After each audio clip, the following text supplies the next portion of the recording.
Je suis heureux de prendre contact avec vous cette semaine. Avec vous, nos merveilleux membres d'Église du monde entier. Dieu a protégé et pris soin de son Église. Et par la grâce de Dieu, vous avez été protégés cette semaine. Soyez courageux dans le Seigneur.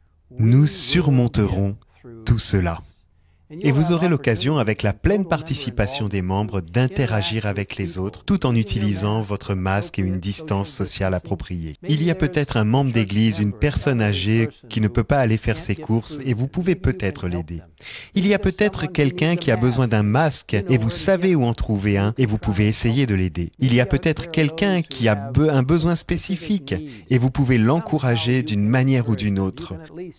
Vous pouvez au moins l'appeler au téléphone pour le soutenir et l'encourager. Nous surmonterons tout cela par la grâce de Dieu.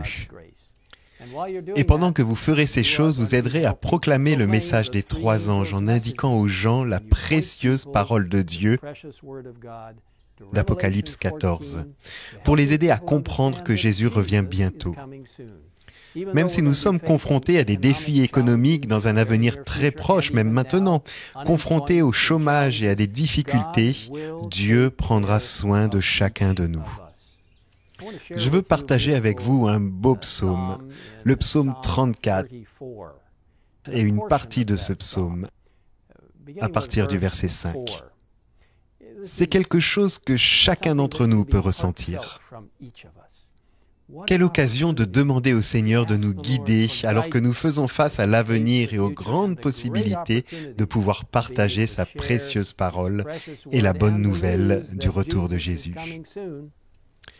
Lisons le psaume 34, verset 5. « J'ai cherché l'Éternel et il m'a répondu. » Vous pouvez croire que Dieu vous écoutera, qu'il vous écoutera toujours. Parfois, il ne nous répond pas de la manière dont vous et moi pensons qu'il devrait le faire dans l'immédiat. Il vous entend et il vous répondra d'une manière appropriée. Le psalmiste continue en disant « Il m'a délivré de toutes mes frayeurs ». Et donc les frayeurs que vous pouvez avoir face à l'avenir, les frayeurs au sujet de vos voisins et de vos amis, Dieu peut vous utiliser pour les aider à compter sur celui qui peut les libérer de cette frayeur. Jésus lui-même.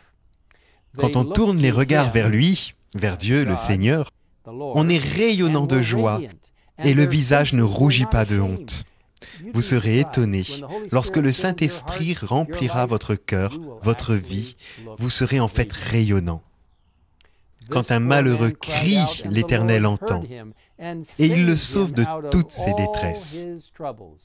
De tous les défis et les problèmes auxquels nous sommes confrontés, de toutes les calamités, de tous les problèmes, si nous mettons nos mains dans les mains du Seigneur, il nous fera surmonter tout cela. Et enfin ce beau verset, le verset 8 avec lequel nous terminons. Ce beau verset que certains d'entre nous ont peut-être mémorisé depuis l'enfance.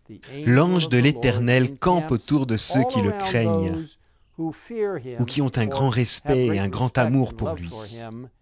Et il les arrache au danger. Quelle chance de faire partie du mouvement des derniers temps de Dieu.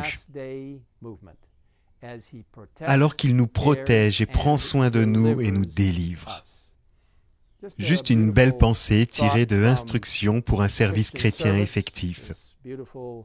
Cette belle collection d'écrits d'Ellen White, en fait, à l'origine, elle est tirée de Patriarches et Prophètes, page 260, et elle est également citée dans le Ministère évangélique, page 256. Lisons ces belles paroles avant de prier. La vie chrétienne est souvent entourée de dangers, et le devoir semble difficile.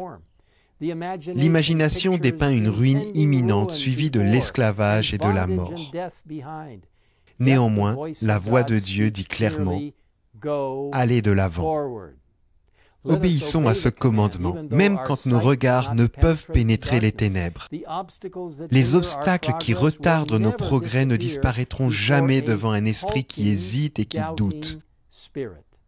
Ceux qui diffèrent leur obéissance jusqu'à ce que toutes les incertitudes aient disparu et qu'ils ne courent aucun risque d'échec, n'obéiront jamais. La foi regarde au-delà des obstacles et elle s'empare de l'invisible, de la toute-puissance, aussi ne sera-t-elle jamais confuse. Et cette dernière très belle phrase, la foi consiste à saisir la main du Christ lorsque surviennent les difficultés. Que vous puissiez tenir ferme la main du Christ aujourd'hui, alors que vous partagez avec les autres la merveilleuse opportunité de faire partie du mouvement des derniers temps, en partageant le message avec le monde par la puissance du Saint-Esprit. Prions. Père Céleste, aide-nous à mettre notre main dans la tienne et à te saisir avec foi, confiant que tu nous délivreras et que tu seras notre force, notre refuge. Merci de nous écouter. Bénis ton Église dans le monde entier, alors qu'elle tend la main aux autres pendant cette pandémie, mais pas seulement. Merci pour la promesse de ton prochain retour. Au nom de Jésus. Amen.